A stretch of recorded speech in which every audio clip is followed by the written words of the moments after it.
Lost Labia Chronicles, and I'm here today to talk about one of my blog posts, which was on the topic of checking your vulva.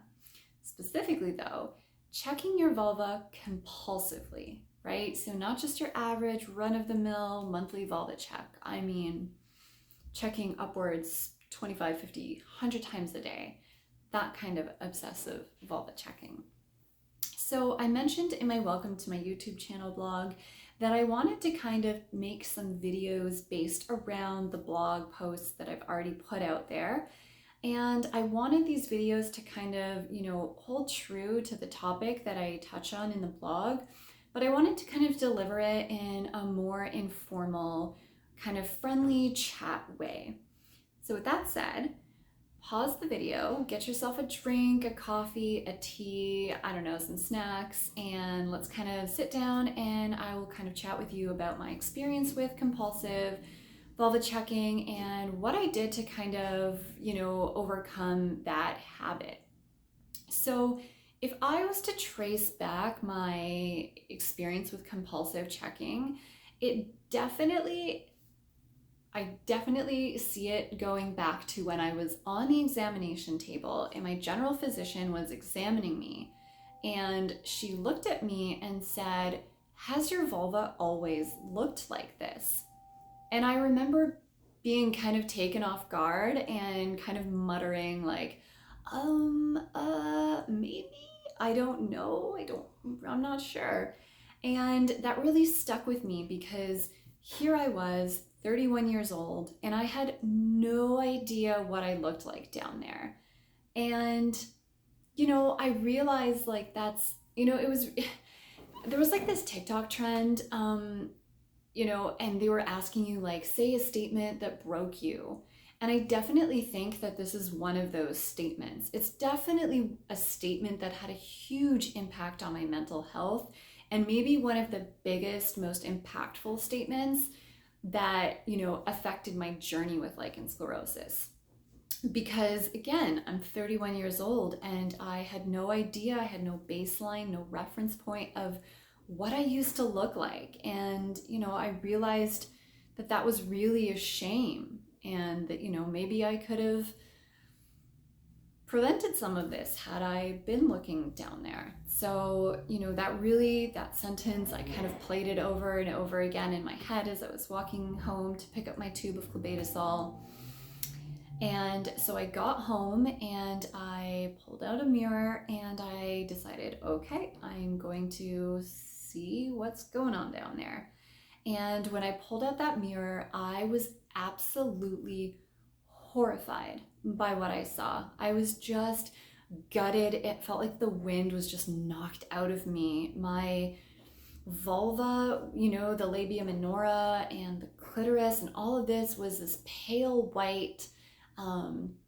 I had lost the majority of my labia minora. It was already kind of fusing to the labia majora.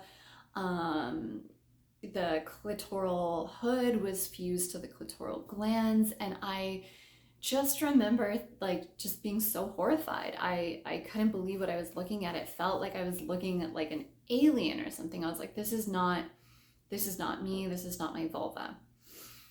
And I remember feeling so disgusting, ugly, unworthy, broken. It was an awful feeling, and I felt those feelings for a very long time, and they really weighed extremely heavily on me for months. And afterwards, I did, the one thing that you were not supposed to do. I did it. And I went on Google and I Googled, vulvas. Now I always knew, that vulvas come in different shapes and different colors, but I kind of wanted, now that I saw what I looked like, I wanted a reference point for like what a healthy or non-lichen sclerosus vulva looked like. And I probably looked at hundreds of vulvas. And the thing is like, yeah, it's true that like all vulvas are different. But of the hundreds that I was looking at, I couldn't find a single one that looked like me. So I felt so abnormal. I felt so weird. I felt like an alien. Like, even people and folks with small labia minora, at least they still had them. At least they were still separate from their labia majora.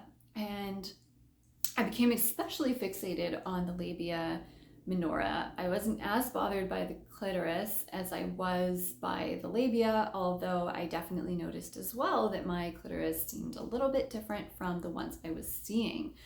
So, this again, just, it was like someone just dropped me off of a building. That's kind of how I felt looking at those vulvas and then looking at my own. And after this, I moved very quickly into this obsessive habit of checking my vulva. I would check 25, 50, sometimes like 100 times a day. Like I would take a break, and I would check my vulva, and then I would close the mirror. And then sometimes I would just go check again and then put it down, and I would go to the bathroom, and then I would check again.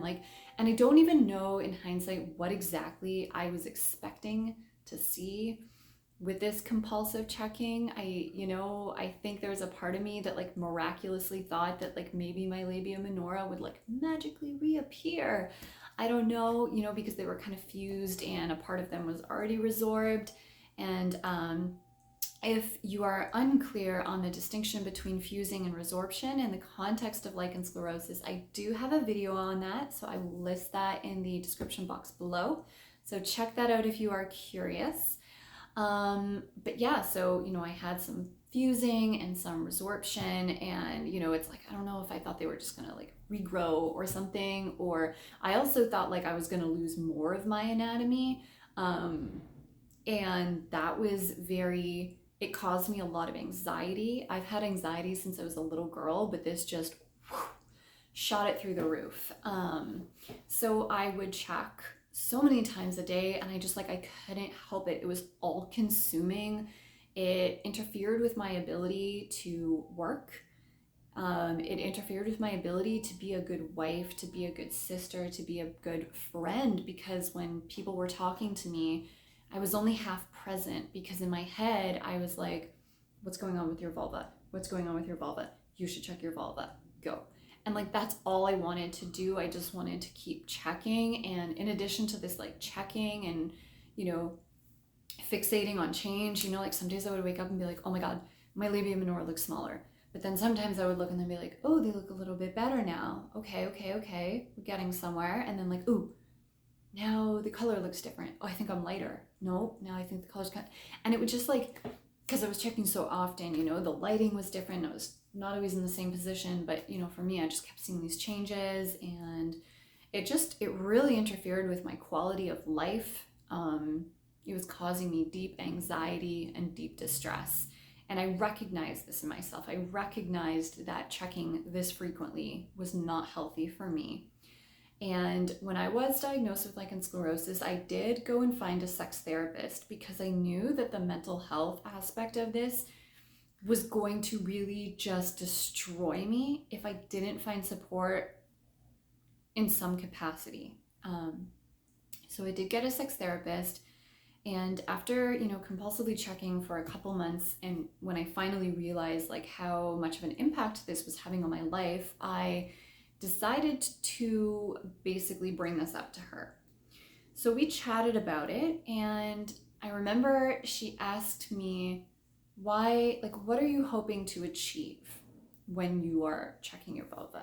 Why, what's the why behind your action? And at the time I wasn't entirely clear on my why, but I did know that it had in part something to do with me being afraid that something was going to change. Either that, or so afraid that something was going to change for the negative, so my anatomy would change even more, I would have more discoloration, and then change for the good, maybe my labia will magically reappear. And so I explained that to her, and then she asked me a couple clarificatory questions. So for example, she asked me, she said, so every time you put your steroid on, which is once a day, you do that with a mirror, so you are automatically checking your vulva when you put your steroid on. And I was like, yes, because at that point I was still on a once daily clobetasol protocol. And then she said, okay, what's the likelihood of there being significant change within an hour or 30 minutes or 5 minutes even? What's the likelihood of something changing, having such a big change, like that in such a small span of time? And, I sat there for like a really long time, and I think I really wanted to find like an answer that could justify my action, because there was almost a part of me that didn't want to stop. Like I simultaneously wanted to stop, but like didn't want to stop, because doing it was oddly comforting, even though it simultaneously caused me distress. I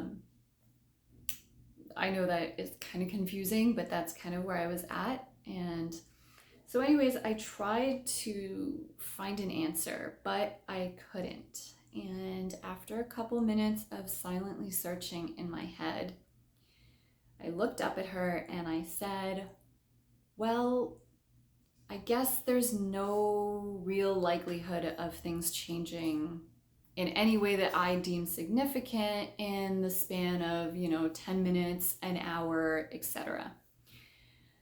And so then she said, okay, so you check your vulva once a day in virtue of you pulling out a mirror and putting your clobetasol on. And I said, yes. And she said, okay. So if you're doing that once a day, that is probably more than sufficient to spot any significant changes for better or for worse. And I was kind of like,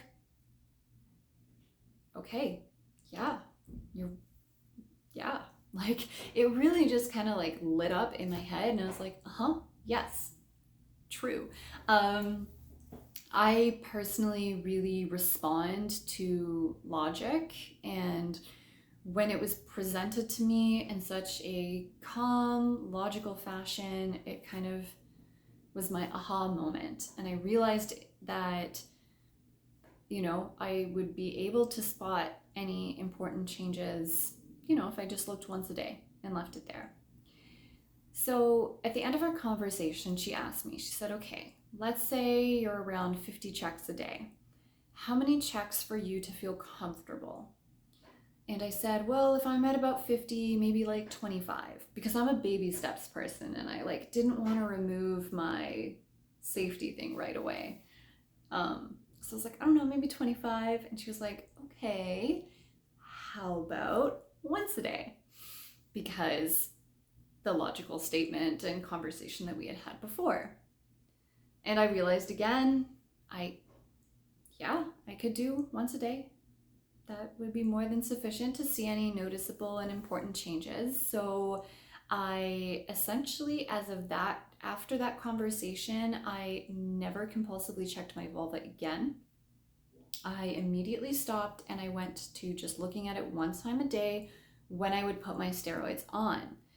So I broke that habit really quick, but the lingering and related kind of mental health things, such as, the dysmorphia of feeling like this vulva is not mine and I want it off of me, and that self-hatred and disgust and shame that I felt, all of those things, those took more time to kind of work through, but I had at least been able to stop compulsively checking, which was really important to me because at that point it was so distressing and it was just really interfering with my ability to function.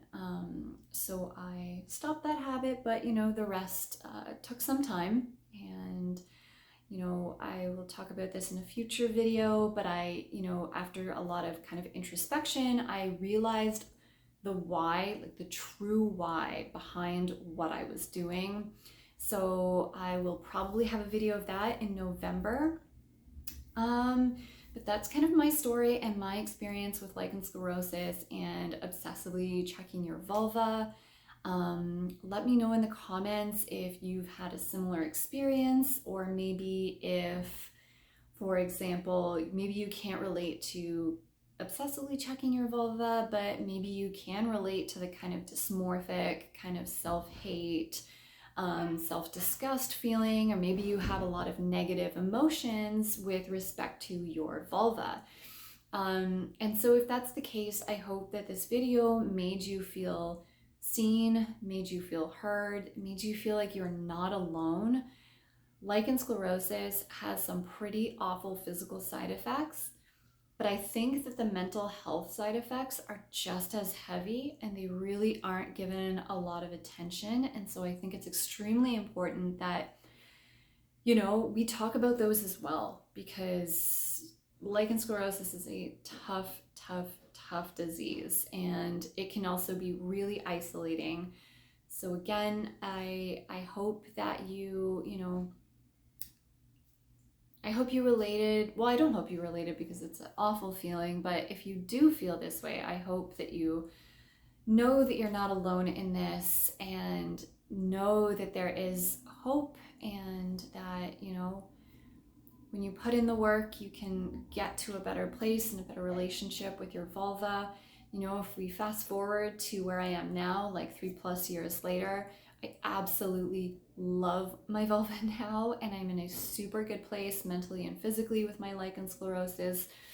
But it took some time and it took some work, education, support, all of that. But yeah, so that's it for this video. I will link that blog post down below if you are interested in kind of reading it. And I will link all of my social media down below, of course.